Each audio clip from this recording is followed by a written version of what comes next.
உயர்நீதிமன்றத்தினுடைய நீதிபதி 48 மணி நேரத்திற்கு முன்பு பாரதிய ஜனதா கட்சியினுடைய அகில இந்திய ஐடி அணியினுடைய செயலராக இருக்கக்கூடிய திரு அமித் மால்வியா அவர்கள் சம்பந்தப்பட்ட வழக்கில் தீர்ப்பு கொடுத்து 48 மணி நேரம் ஆகுது. அந்த தீர்ப்பை யாராவது நம்ம படிச்சிருந்தோம் அப்படின்னா நீதிபதி அவர்கள் எவ்வளவு கடுமையாக தமிழ்நாட்டினுடைய துணை முதலமைச்சர் திரு உதயநிதி ஸ்டாலின் அவர்களை சாடி இருக்கின்றார்கள் என்பது புரியும்.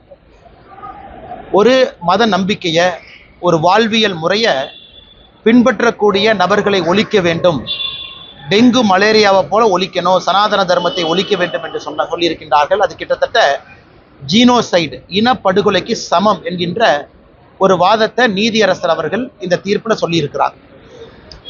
குறைந்தபட்சம் தமிழ்நாட்டினுடைய காவல்துறை குறைந்தபட்சம் துணை முதலமைச்சரின் மீது ஒரு எஃப்ஐஆரை பதிவு செய்து அதற்கான நடவடிக்கையை குறைந்தபட்சம் எடுத்திருக்கணும்.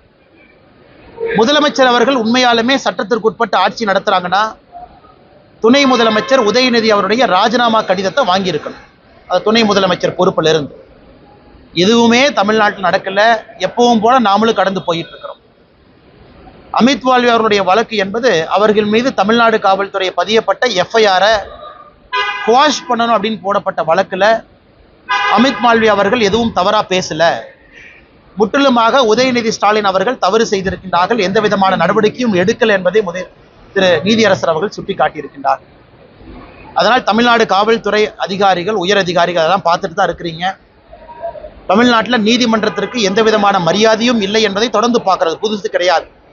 அது திருப்பரங்குன்றம் வழக்காக இருக்கட்டும், தமிழ்நாட்டினுடைய பல வழக்குகளாக இருக்கட்டும், ஆளும் கட்சி நினைச்சு நாங்கள் நீதிமன்றத்தினுடைய உத்தரவை நாங்கள் ஃபாலோ பண்ண மாட்டோம்னு முடிவு பண்ணிட்டு அவங்க ஃபாலோ பண்றதில்லை. இதை மக்களும் பார்த்து கொண்டிருக்கின்றார்கள். இன்னும் 50 நாட்கள் அந்த கொடுமையை நாம் எல்லோரும் அனுபவிக்கணும். அதனால் குறைந்தபட்சம் ஒரு எஃப்ஐஆராவது பதிவு செய்யும். அவருடைய பதவியிலிருந்து விலகிறது அதெல்லாம் ரெண்டாவது, அதுவும் செய்யணும். ரெண்டாவது அது நீங்க பண்ண மாட்டீங்கன்னு தெரியும். ஆனா இதையெல்லாம் மூடி மறைச்சிட்டு இயல்பு வாழ்க்கைக்கு நாம போறது இது சரியில்லை. இது மீடியா நண்பர்களும் கூட இந்த வழக்கில் நீதியரசர்கள் சொல்லியிருக்கக்கூடிய கருத்தை மக்கள் மன்றத்தில் நீங்கள் வைக்க வேண்டும் என்று தாழ்மையோடு கேட்டுக்கொள்கின்றேன்.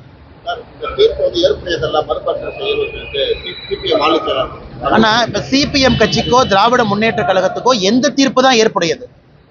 திருப்பரங்குன்றத்தை பத்தி தீர்ப்பு கொடுத்தா இம்பீச்மெண்ட் மோஷன் 107 கையெழுத்து வாங்கி பார்லிமெண்ட்டுக்கு போறீங்க, அல்லது அந்த நீதியரசருக்கு எதிராக இங்கேயே ஒரு புக்கு வருது, அந்த புக்கை நீங்களா ரிலீஸ் பண்றீங்க, அது கம்யூனிஸ்ட் பேரியக்கம் பின்னாடி இருந்து ஆதரவு கொடுக்குறாங்க.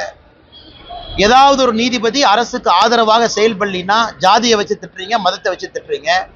அதனால கம்யூனிஸ்ட் கட்சியினுடைய தோழர்களுக்கும் திராவிட முன்னேற்ற கழகத்துக்கு நாங்கள் கேட்கிறோம், எந்த தீர்ப்பு தான் உங்களுக்கு ஏற்புடையது?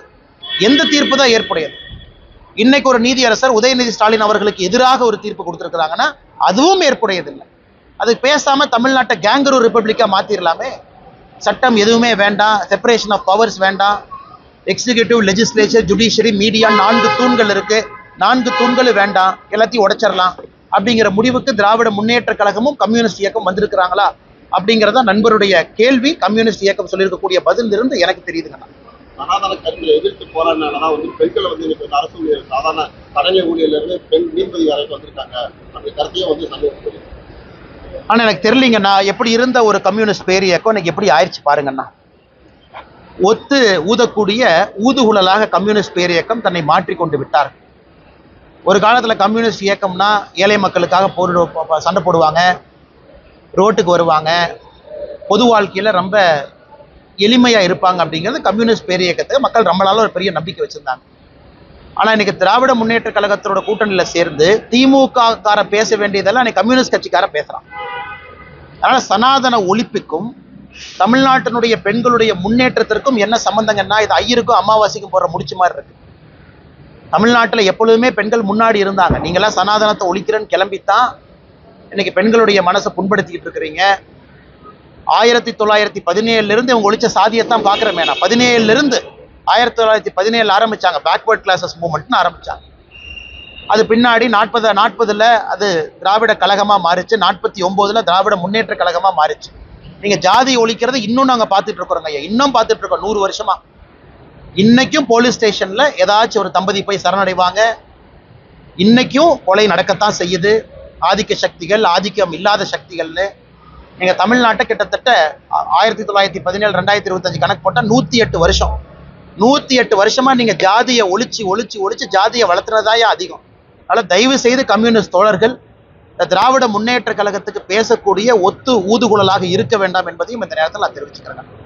ஆசிரியர்கள் தொடர்ந்து போராட்டம் நடத்திட்டு வராங்க. 27ஆவது நாள் போராட்டம் நடத்துறாங்க. இந்த சூழ்நிலை வந்து கைகோலி வளர்ப்பு ஊழியர்கள் ஊதிய உயர்வு போராட்டம் பண்ணிட்டு அரசு அண்ணா, இது கோயம்புத்தூர்ல ஆரம்பிச்ச இந்த கரிக்கோழி உயர்வுக்கான பிரச்சனை அங்க ஆரம்பிச்சதுங்கண்ணா. ஆரம்பத்துல விவசாய பெருமக்கள் எல்லாம் நியாயமான கோரிக்கையை முன் வச்சாங்க. இன்னைக்கு கரிக்கோழியை பொறுத்த வரைக்கும் ஒரு கிலோக்கு 6 ரூபாய் 50 பைசா இன்னைக்கு கிடைக்குது. அதை உயர்த்தணும். சில கரிக்கோழி வளர்ப்பவர்களுக்கு 8 ரூபா வரைக்கும் போகுது, இன்சென்டிவ் 9 ரூபா வரைக்கும் போகுது. அத கரிக்கோழி முதலாளிகளும் கூட அவர்களும் பேச்சுவார்த்தைக்கு தயாராத்தான் இருந்தாங்க. திமுக அரசு உள்ள பூந்து குட்டையை குழப்பி தேவையில்லாம விவசாயிகளை கைது செய்து அது அன்பு சகோதரர் ஈசானை பிடிச்சி உள்ள வச்சிருக்கிறாங்க. நேற்று அதை பார்ப்பதற்காக அந்த பகுதி சூலூர் பகுதியிலேருந்து விவசாய பெருமக்கள் வந்திருக்கிறாங்க. அவங்களையும் பிடிச்சி உள்ள. ஒரு பக்கம் அந்த சூலூர் பகுதி தமிழ்நாட்டில் இருக்கக்கூடிய கரிக்கோழி வளர்ப்போர் சங்கம் அவங்கெல்லாம் போராட்டம் பண்ணிட்டு இருக்காங்க. அவங்களையும் பிடிச்சி உள்ள. அதனால கந்தரகோலம் பண்ணி வச்சிருக்கிறாங்க. இது ஒரு பக்கம். இன்னொரு பக்கம் 2013 வந்த டெட் இஷ்யூ. இவங்க 2021 தேர்தல் வாக்குறுதிகளை நிரந்தரமாக செய்வோம் என்று சொல்லியிருந்தார்கள். அதை பண்ணலின்னு போராடுறாங்க. அவங்களையும் பிடிச்சி உள்ள வைக்கிறாங்க. 27 நாட்களாக தொடர் போராட்டம். தமிழ்நாட்டை பொறுத்தவரை அரசு ஊழியர்கள் எல்லாம் தொடர்ச்சியாக போராட்டம் நடத்துறதை பார்த்தா திமுக ஆளுங்கட்சியா எதிர்கட்சியானே நமக்கு சந்தேகமா இருக்கு. இன்னும் ஒரு பக்கம் உண்மையை சொல்ல வேண்டும் என்றால் 50 நாட்கள் இவங்கெல்லாம் கொஞ்சம் பொறுத்துக்கணும். அதன் பிறகு வரக்கூடிய நம்முடைய ஆட்சி, தேசிய ஜனநாயக கூட்டணியினுடைய ஆட்சி, நிச்சயமாக இதற்கெல்லாம் ஒரு தீர்வு நம்ம தான் கொடுப்போம். அதனால் வருத்தமாகத்தான் இருக்கிறது. கரிக்கோழி விவசாய பெருமக்களுடைய போராட்டமும், ஆசிரியர் பெருமக்கள் போராட்டமும், செவிலியர்களுடைய போராட்டமும் தினமும் நடப்பதை பார்த்து நமக்கு பெரும் வருத்தமாக மட்டும்தான் இருக்கு. இந்த நேரத்தில் நாம பத்திரிகை நண்பர்களை போல பேசத்தான் முடியுதோ தவிர ஆக்ஷன் எதுவும் எடுக்க முடியல.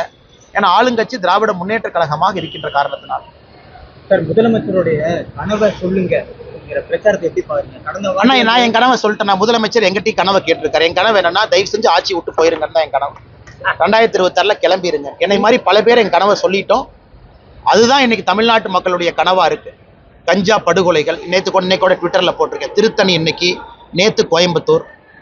ஒரு ஊரிலும் கூட இதான் பிரச்சனை. இன்னைக்கு காவல்துறை அதிகாரிகளே வெளியே பேசக்கூடிய அளவுக்கு சட்டம் ஒழுங்கு பாதகத்தில் இருக்கு, படுகொலையில தள்ளப்பட்டிருக்கிறது.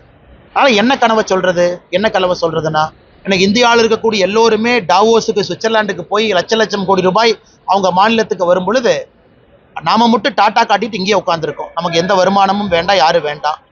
இன்னொரு பக்கம் கவர்னர் ஒரு பெரிய 2 பக்க அறிக்கையை கொடுத்திருக்காரு. கவர்னர் சொல்வது பொய்யா இருந்தா பொய்ன்னு சொல்லுங்க, அது உங்களால சொல்ல முடியலையே. கவர்னர் சொல்றாரு, ஒரு நாளைக்கு தமிழ்நாட்டுல சூசைடு மட்டுமே 65 பேரு. சூசைட்னுடைய கேபிட்டலா மாறிட்டு இருக்கோம் தமிழ்நாடு. அதை பத்தி மாநில அரசு என்ன எடுத்திருக்கீங்க? இல்ல. இன்னொரு பக்கம் கவர்னர் சொல்றாரு, ஒரு காலத்துல முதல் 3 இடத்துல இருந்தோம் அந்நிய செலாவணி இருப்பதுல. இன்னைக்கு 6, 7, 8வது இடத்துல இருக்கோம். ஆனா நீங்க மார்த்தட்டிக்கிறீங்க, அதுக்கு பதில் இல்ல. இன்னொரு பக்கம் ஆளுநர் சொல்றாரு, கஞ்சா புழக்கத்துல முதன்மை மாநிலமாக மாறி இருக்கின்றோம், அதற்கு பதில் இல்ல. அதனால நீங்க ஆளுநர் தேசிய கீதம் பாடணும், அது பாடணும்னு சொன்னாரு, அது ஒரு பக்கம் இருக்கட்டும். அதற்கு எங்களுடைய ஆட்சேபனை இருக்கு. ஆளுநரை பொறுத்தவரை 2ம் பாடணும்னு தான் சொல்றாரு.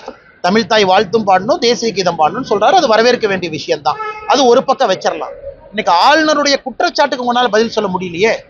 அதனால தமிழ்நாட்டை பொறுத்தவரை ஸ்டாலின் ஐயா கேட்கக்கூடிய உங்களின் கனவு என்னன்னா, திராவிட முன்னேற்ற கழகம் ஆட்சியிலிருந்து போக வேண்டியது எங்களுடைய கனவா இருக்கு.